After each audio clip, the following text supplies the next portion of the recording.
The state of Oaxaca is home to a bewildering array of native peoples. There are 16 distinct ethnic groups speaking 62 different languages. Some of them communicate by a sophisticated form of whistling.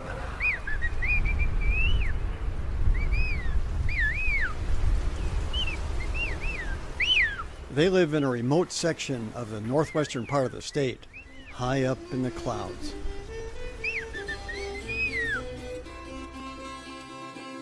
There's a greater diversity in Oaxaca than in all of Europe.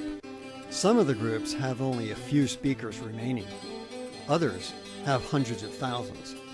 Their homelands range from the Pacific coast to the Central Valleys to the humid foothills of the Gulf of Mexico. This valley in northern Oaxaca is what Oaxacans refer to as La Cañada. For at least 20 centuries, it's been a major trade route between central Mexico and southern Mexico. Vámonos. From the valley bottom, we climb to the high Sierras to the east. Here I meet up with linguist Mark Sicoli. He's come all the way from Alaska to document the whistling. Okay, here's Oaxaca. Right, and Cuicatlan's up here. Up to Cuicatlan. And then we go east into San Pedro, Chiapán. Okay. San Pedro, Chiapán. There's 3 Cuicatec towns that we're going to go through before we get into the Chinanteco area. Here we got to go over 10,000 feet.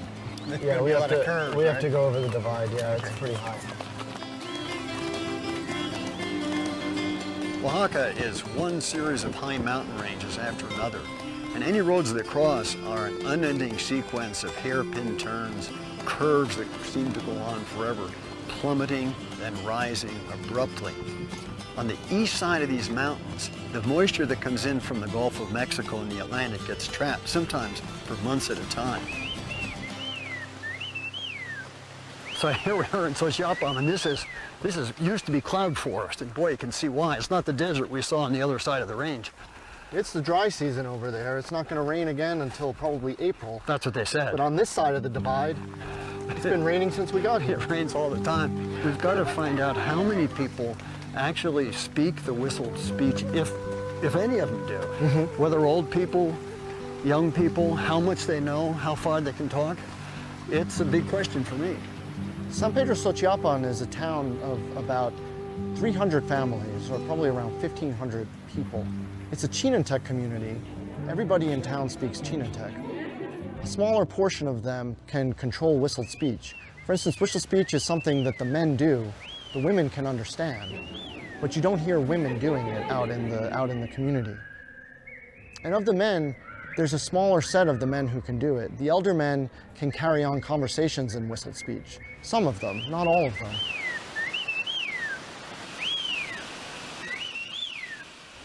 You hear a lot of whistling among the youth. A lot of it means, come here, or where are you going? Now, a subset of the youth can actually do more things like the older men can do, and they can actually whistle conversations and new things.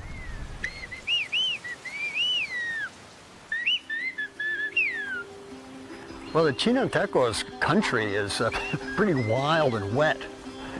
And rugged. I guess we're at about 4,000 feet here after crossing 10,000 feet. Yeah, this is what's called Highland Chinantec. There's 3 main groups. There's Highland, there's kind of a lower level mid group, and then there's a lowland group. And none of them can understand each other, the 3 different. I mean, they're different languages. It's been talked about as 6 different languages or as many as 14. But it's a family of languages. So what we do know is that almost everybody speaks the language, Chinantecan. And there are a lot of people who don't speak Spanish. There are. You will find both older men and women who don't speak Spanish. But all the children here speak Chinanteco. Entonces, ¿cómo se dicen buenos días en Chinanteco? Llano. Llano. Otra vez. Llano. Llano. They have sounds in that language that I can't even begin to approximate. ¿Cómo dicen? Tengo hambre. Ah, es lo mismo, ¿eh? Nicorín. ¿Cómo se dicen?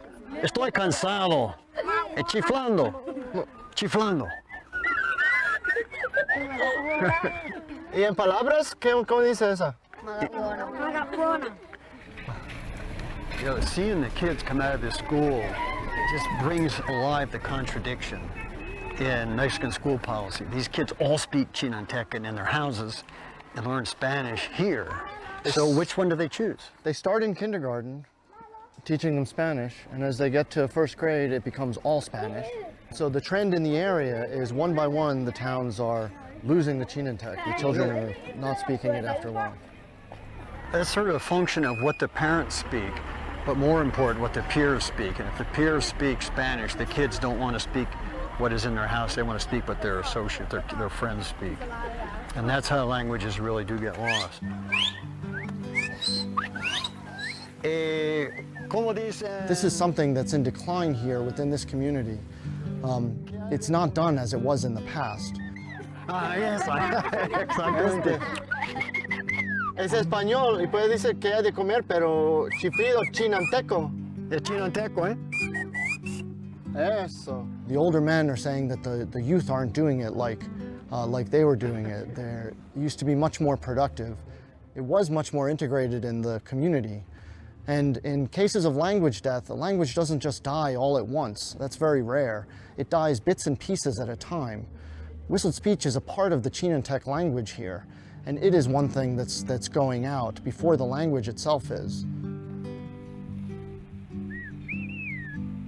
You can see why in this town it's just up and down. Whistled speech might be a real advantage. It could take a half hour to walk to another place in town and convey a message that you can do in 30 seconds with whistle speech. This is Marcelino's house here. Let's turn in.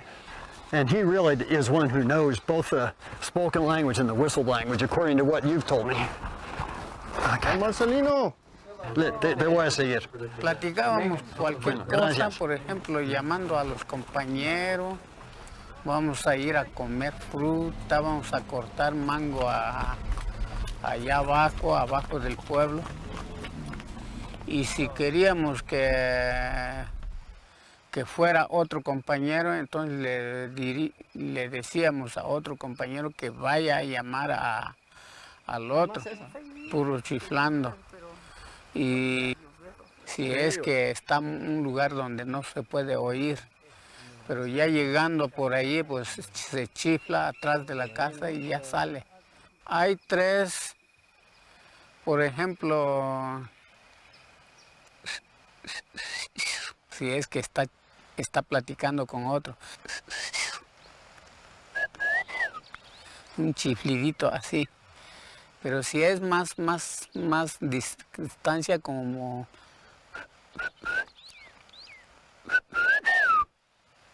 entonces ya un poco más recio.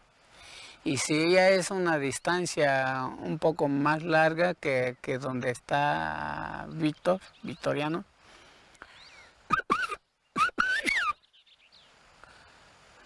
oye hasta allá donde está el caballo.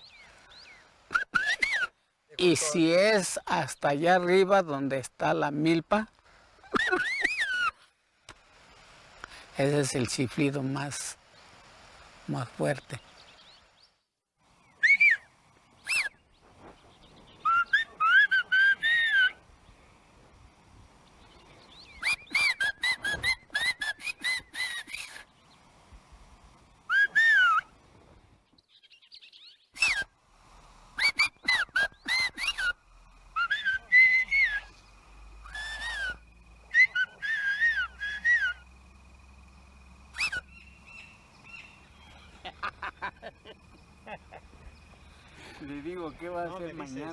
He said to him, "What are you going to do tomorrow noon?" And he replied, "Well, nothing." He says, "I'm just going to take a nap. I'm going to take a nap in the middle of the day."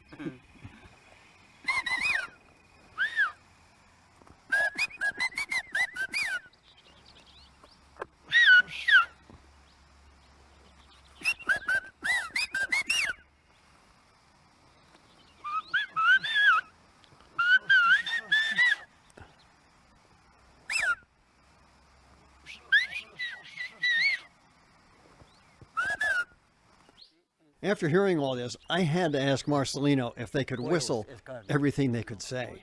No totalmente todas las cosas, pero mayoría de las cosas se podía.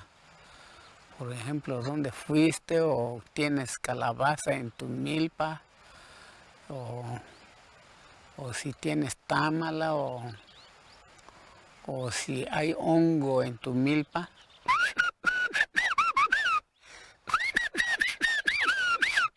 Se llama nahakukiano nere. Si estamos hablando con una persona que está en su milpa, entonces sabe esa persona que yo no puedo hablarle otra cosa que no sea de lo que puedes haber en la milpa. ¿Qué quiere decir? Se llama cuajacuquiano, nere. Entonces me dice, sí.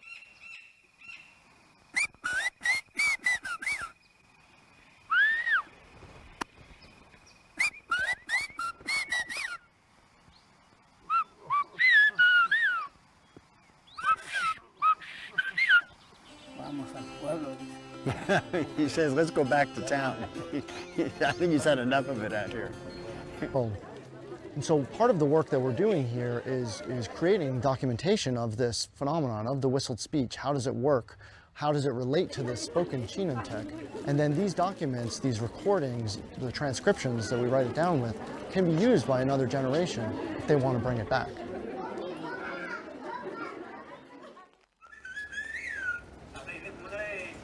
This is the same sentence whistled, and this is the same sentence spoken. Oh my goodness, so it's as if they're using the same tone structure, speaking and whistling it. Yeah, so this is the whistled speech, and this is the spoken speech, and you can see how parallel they are.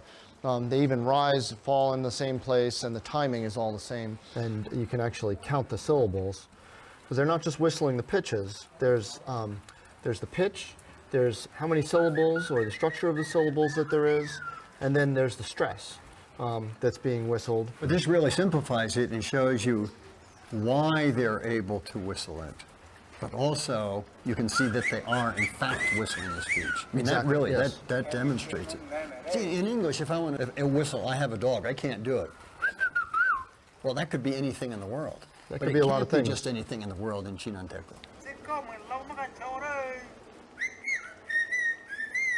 It works this well in tonal languages like this, and Chinantec is very tonal. It has 7 different tones, plus all these stress contrasts and everything. There's more than 20 different melodic contrasts that are being whistled here. Which would make it almost impossible for a person like me to learn. It would make it very difficult. So Dave, last time I was in Chiapán, I did some experiments to test how well whistled speech could be understood, and if it could be used outside of regular contexts that are used out in the fields here. So I created a map navigation task, so that one person had a map and a course through that map, and without the other person seeing what they were doing, they used whistles to navigate the other person through this map. Giving instructions and by whistling. Neat. And so what this file has is the 2 video files, the audio file. I worked with Marcelino to basically transpose the whistled speech into the spoken Chinantec, which it's based on. Okay, so here you have the spoken Chinantec line, and then that's translated into Spanish and translated into English. Oh, good. This makes up part of the archive that I'm developing for this whistled speech. This was rather successful in that they started at one place and they got to the end place, moving through the city streets. Just by him giving instructions by whistling. Yes. What I want to do while we're here today is replicate this experiment to see if we can do it again. And with a different person, too. With different people. Okay. There might be a question of literacy for some of the participants, and so we have the words here in Spanish, but we're also putting some drawings across for the church, some fruit for the market, a bus for the bus station, so that we can, and then we're giving a starting point here. Now we're going to put a route on one of these to follow. There's something symbolic about this test being done on a ping pong table with the participants, one sitting on each side of the table and one side of where a net would be. This is a high-tech linguistic ping pong game. So each one of these gets a map of this imaginary town. Mark is giving the instructions to Marcelino. Then Marcelino's job is to whistle the instructions to Pedro.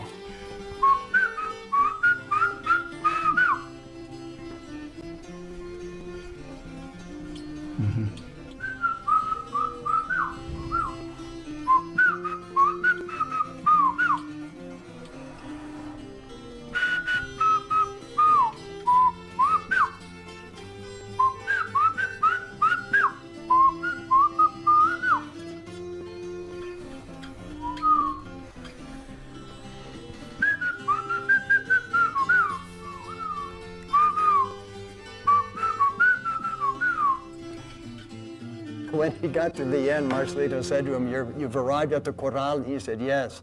He said, "And there you can see your horse." Difficulty that Pedro had is a reflection of some of the very subtle differences in the language. Well, imagine in English, if you and I are driving somewhere and you say, "Do I want to turn left here?" And I say, "Right." Well, I mean, you do want to turn left here, but I said right, and you might interpret that to say you want me to turn right, or are you saying right? Correct.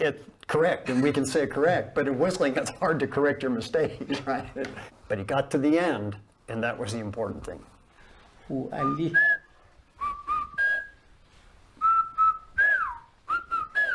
Eso. It's like trying to learn music by ear. Ajá. Y la re. La re quiere decir ya terminó. Yeah.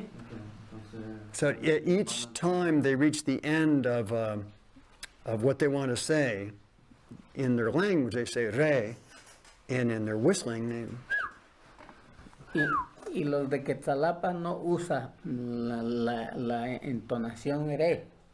Ellos nada más dicen para nos.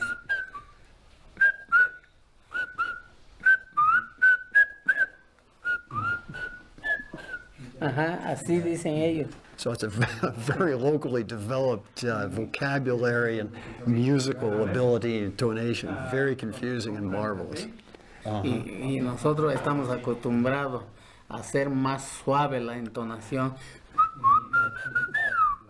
So the people from the other town sound very harsh, and for the people in Chiapán, their intonation is very smooth and sweet. It's like the foreigners speak a language that doesn't sound good. Even at this age, they can take what they know about the melody of the language and put it into whistles. But did you notice, I think, that only the little boys answered? The people that I've talked to said that women can understand it, but don't do it.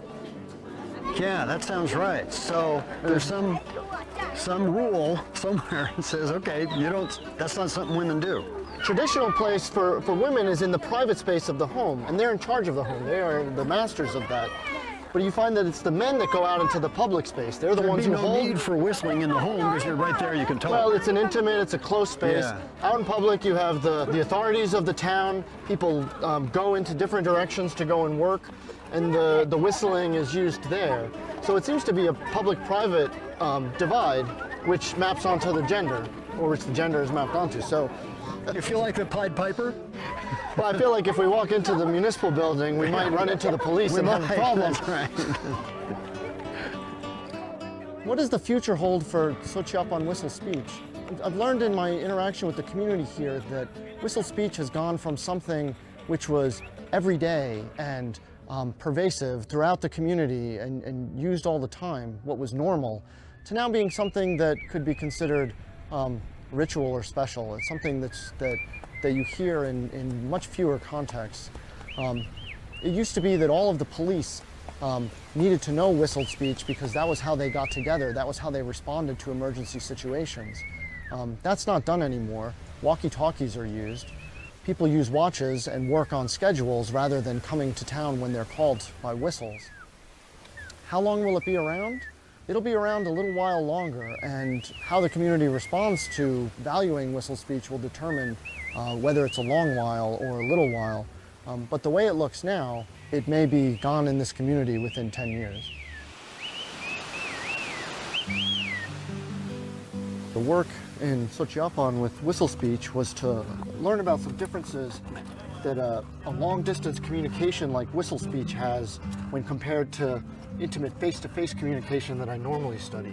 Well, it's sure easier on the vocal cords for one thing. You can whistle much louder and travel much farther than you can when you're shouting, for instance. This whistled speech also has some things in it that the spoken language doesn't have. Like it has a little particle at the end of each sentence that means something like over means in radio Oh yeah, communication. they always go down at the end. Yeah. And that means over, Roger. That means I just finished talking. We're right now exchanging glances and exchanging information through other means, our gestures, our glances at each other, and we can tell when one sentence is about to end and it's time for somebody else to take a turn. If you can't do that when somebody's half a kilometer away, that makes it a lot harder. So something is taking up the slack in the whistle. So the whistle speech has things that the spoken language doesn't have. Right.